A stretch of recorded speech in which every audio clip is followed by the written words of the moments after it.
Magandang araw mga bata! Ano ang nararamdaman mo ngayon? Ikaw ba ay masaya? Malungkot? Galit? May sakit o masamang pakiramdam? O inaantok?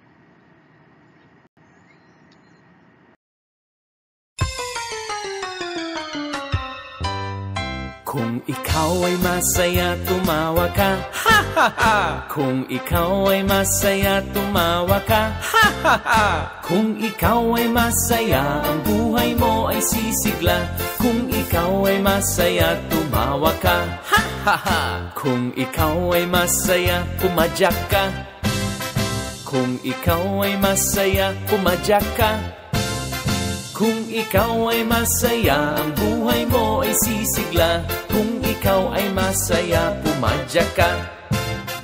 Kung ikaw ay masaya, pumalakpak. Kung ikaw ay masaya, pumalakpak. Kung ikaw ay masaya, ang buhay mo ay sisigla. Kung ikaw ay masaya, pumalakpak. Kung ikaw ay masaya, gawing lahat, ha ha ha! Kung ikaw ay masaya, gawing lahat, ha ha ha! Kung ikaw ay masaya, ang buhay mo ay sisigla. Kung ikaw ay masaya, gawing lahat, ha ha ha! Kung ikaw ay masaya, ang buhay mo ay sisigla. Kung ikaw ay masaya, gawing lahat, ha ha ha!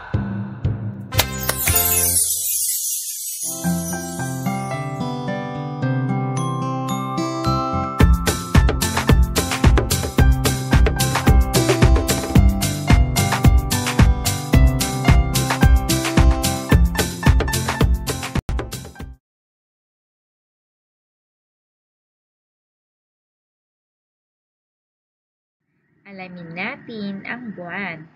Bilugan ito. Anong buwan tayo ngayon? Ngayon ay buwan ng Nobyembre. Ano naman ang araw ngayon, mga bata? Bilugan ito at isulat sa linya. Ngayon ay araw ng Lunes.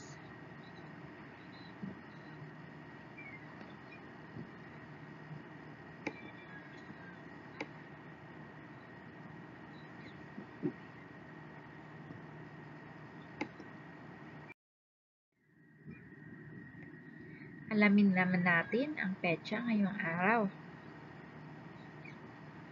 Ngayon ay ika-9 ng Nobyembre, 2020.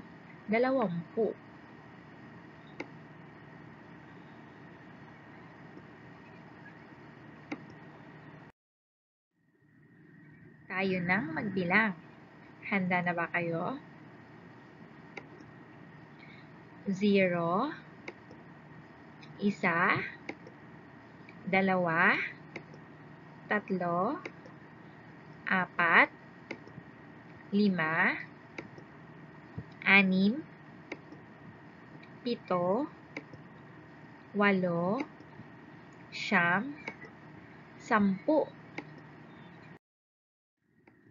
9, 10. 11, 12, 13, 14, 15, 16, 17, 18, 19, at 20. Awitin natin ang alpabeto.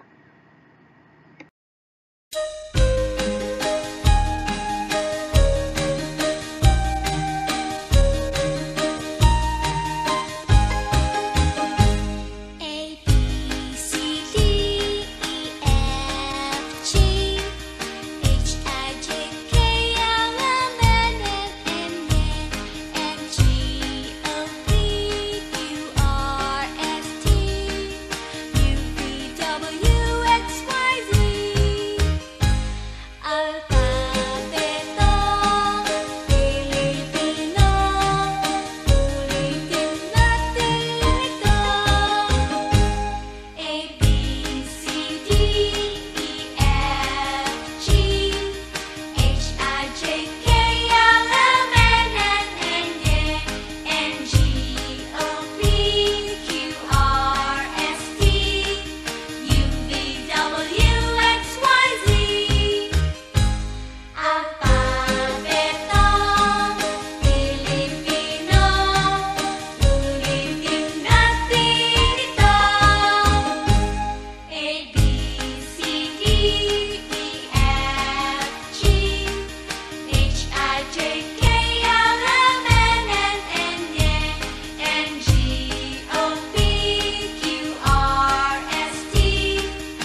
natin ang ating pinag-aralan noong nakaraan.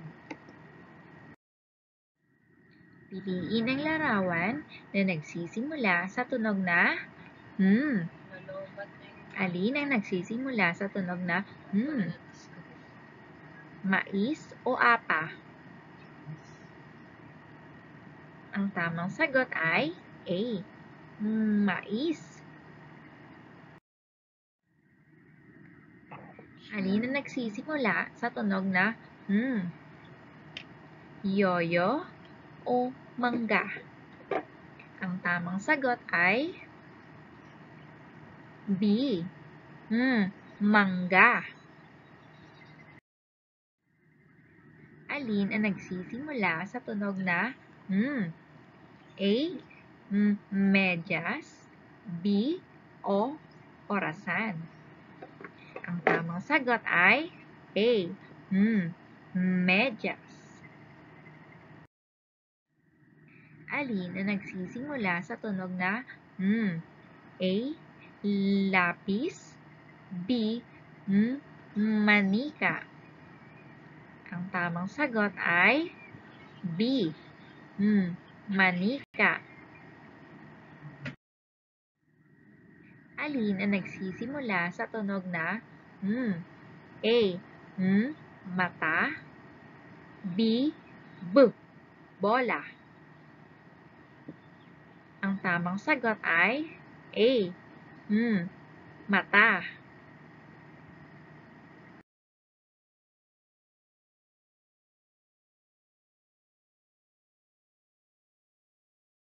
Pamantayan sa online class.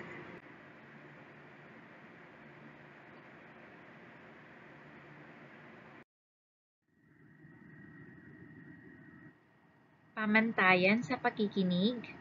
Una, maupo ng maayos at gumawa sa komportableng lugar. Pangalawa, makinig at tumingin sa guro habang nagsasalita. Pangatlo, i-mute ang mikropono habang nagsasalita ang guro at unmute kapag pinayagan na magsalita.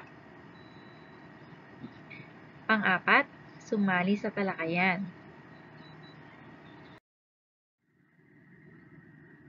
Pang-lima, buksan ang kamera. At pang-anim, iwasan ang makipaglaro. Ang ating pag-aaralan ngayon ay tungkol sa iba't ibang damdamin o emosyon.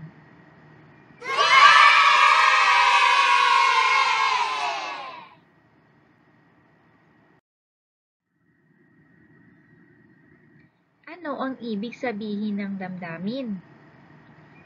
Ang emosyon o damdamin, sa Ingles ay emotion o feeling, ay ang pakiramdam ng isang tao na hindi nagagawa ng pisikal, kundi ng mental at psikolohikal na gawain na makikita sa kilos, gawa, o ang ugali ng isang individual.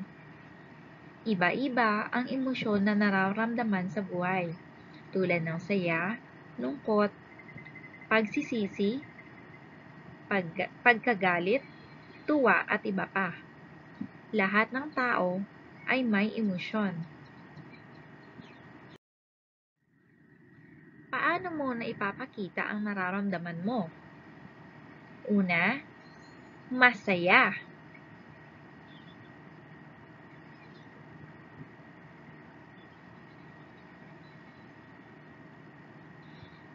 Ganyan ang itsura kapag ikaw ay masaya.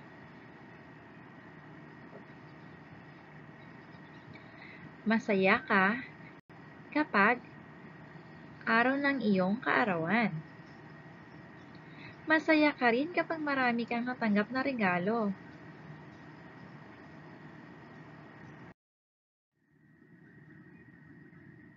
Malungkot.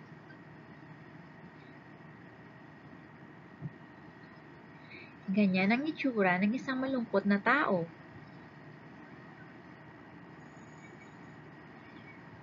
Malungkot ka tuwing ikaw ay may sakit. Malungkot ka rin kapag ang iyong laruan ay nasira. Malungkot ka rin kapag nasira ang iyong gamit. Nahulog ang ice cream niya, kaya siya ay umiiyak. Malungkot din siya kapag naiiwan siya mag-isa sa kanilang bahay.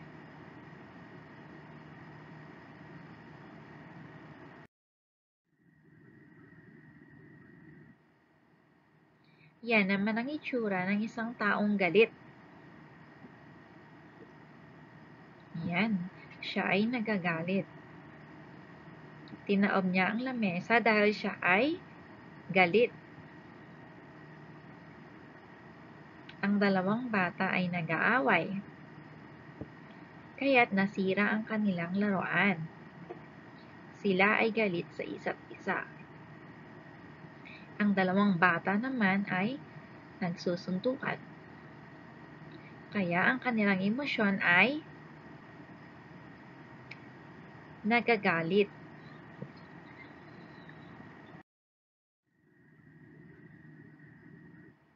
Ang sumunod naman na emosyon ay natatakot. Ito ang itsura kapag ikaw ay takot. Tuwing kailan ba kayo natatakot? Ayan, natatakot siya siguro kapag pinapalo ni nanay at ni tatay. Natatakot siya kasi may humahabol sa kanya na hindi niya kilala. Natatakot siya kasi may nakita siyang ahas. At ang sumunod na larawan naman ay natatakot siya tuwing gabi dahil ito ay madilim.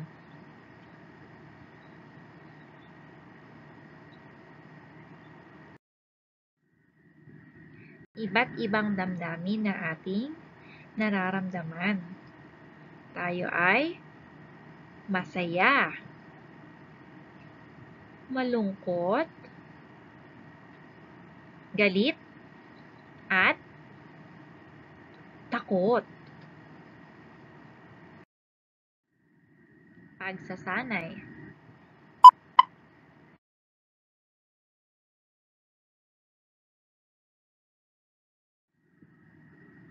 Ipakita ang tamang damdamin. Una, nakatanggap ako ng maraming regalo sa aking kaarawan. Ano kaya ang damdamin na aking ipinakita? Ano ang inyong sagot? Ang tamang sagot ay masaya. Pangalawa, naiwan akong mag-isa sa bahay. Ano kaya ang aking magiging damdamin? Ang tamang sagot ay malungkot. Pangatlo, nag-aaway ang dalawang bata. Ano ang kanilang damdamin? Ang tamang sagot ay galit. Pang-apat, may nakita siyang ahas. Ano kaya ang kanyang damdamin? Siya ay takot. Panglima, nasira ang kanyang laruan. Ano ang kanyang magiging damdamin? Siya ay malungkot.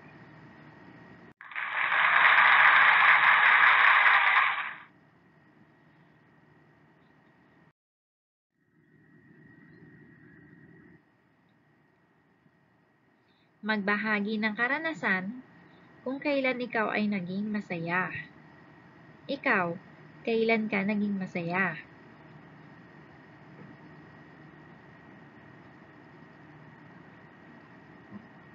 Magaling! At dahil dyan, meron kang 3 star.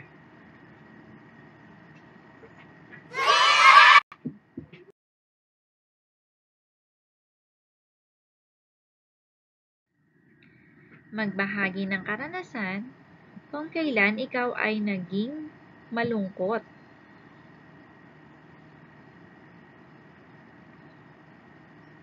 Magaling! At dahil dyan, meron kang 3 star.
Magbahagi ng karanasan kung kailan ikaw ay nagalit.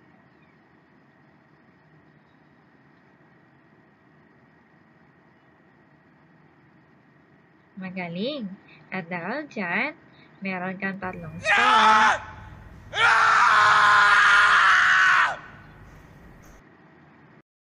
Bahagi ng karanasan kung kailan ikaw ay natakot.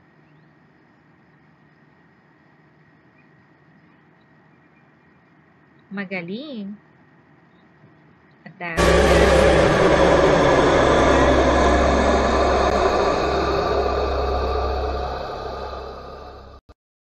kita ang iyong damdamin o emosyon. Una, masaya. Pangalawa, malungkot. Pangatlo, galit. Pang-apat, takot. Pagkabitin ng tamang emosyon, ayon sa larawan na pinapakita. Una, ngayon ay araw ng iyong kaarawan at marami kang handa. Ano ang iyong damdamin o emosyon? Masaya o malungkot? Tama, ikaw ay masaya. Pangalawa, natunaw at natapon ang iyong ice cream. Ano ang tamang emosyon? Masaya o malungkot?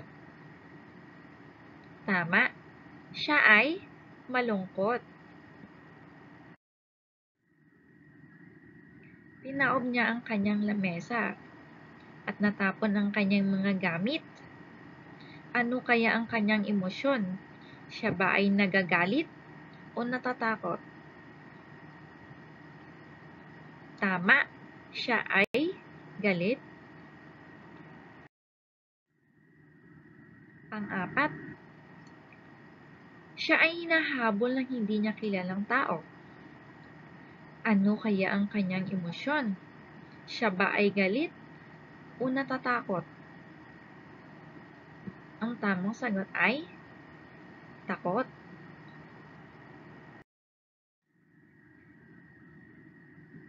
Pagsagot sa worksheet.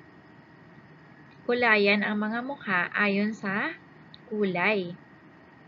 Ang masayang mukha ay kukulayan nyo ng dilaw. Ang malungkot naman ay kukulayan ng asul. Ang galit na mukha ay kukulayan ng pula.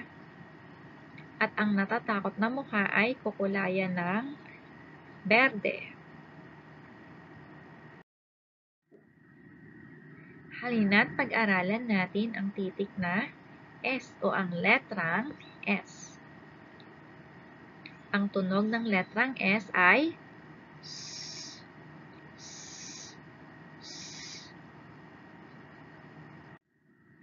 Halina't ihanda ang lapis at papel. Tayo na magsulat ng letrang S.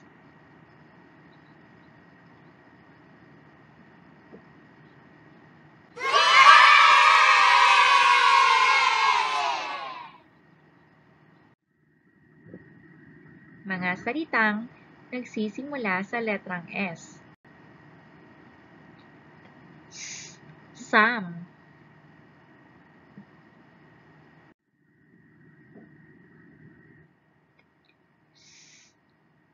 Saging.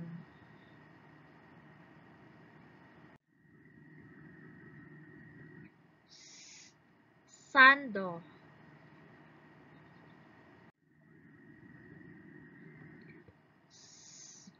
Salamin.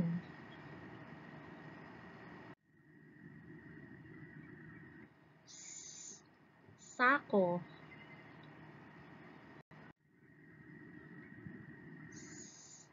Sapatos. Sinturon.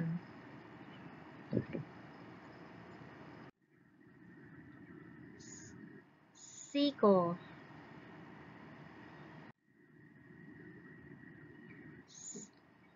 Sili.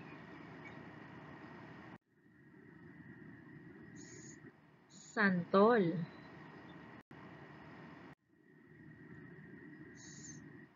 sawa,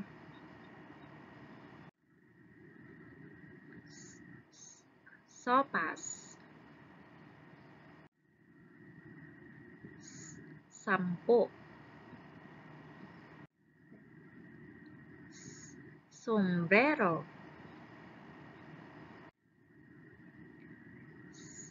sisiw,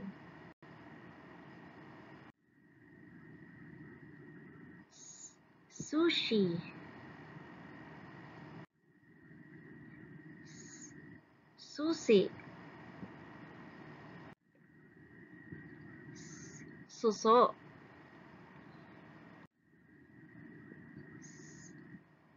suman, sepilyo,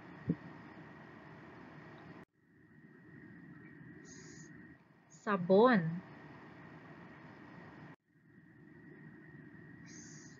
sampalok.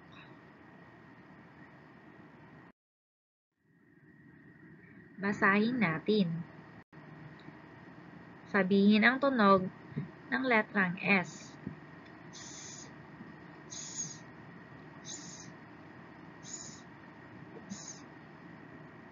Basahin ang mga patinig. A, E, I, O, U.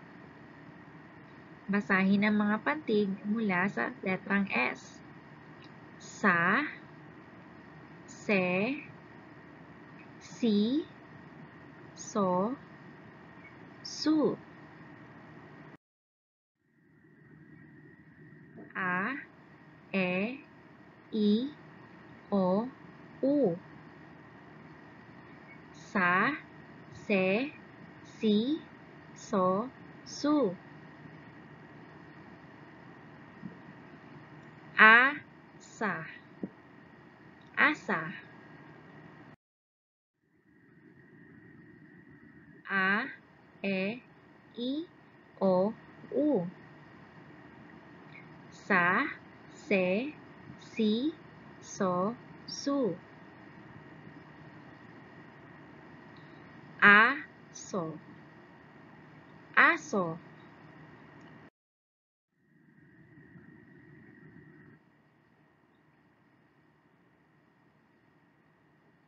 Siso, siso.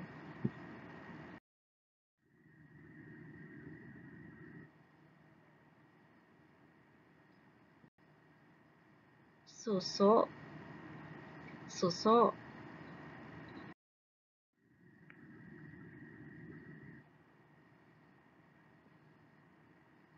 Susi, susi.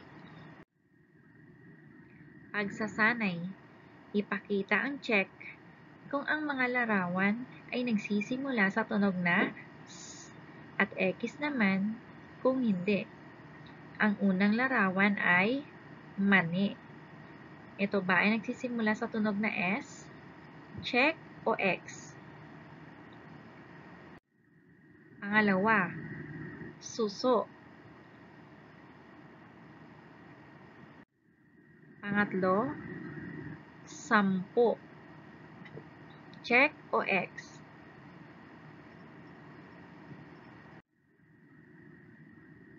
Mais.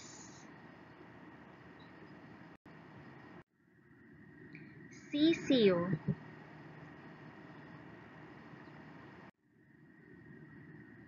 Bakatin at isulat ang letrang S. Hanapin at bilugan ang letrang S.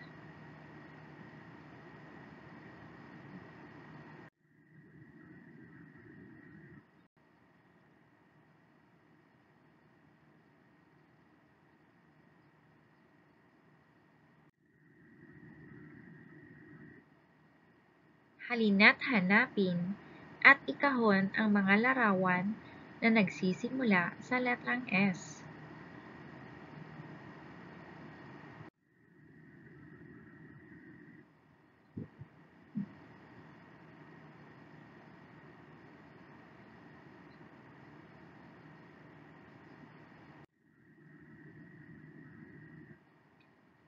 Isulat kung M o S ang simulang tunog ng bawat larawan. Mangga. Ano ang simulang tunog?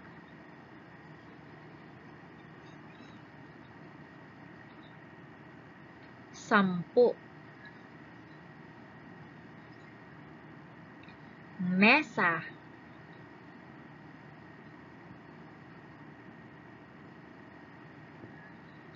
Sapatos.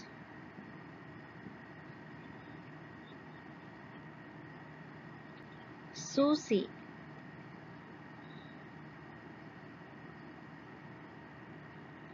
Sando.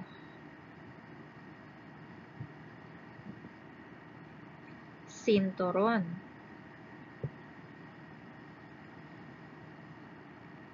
Mani.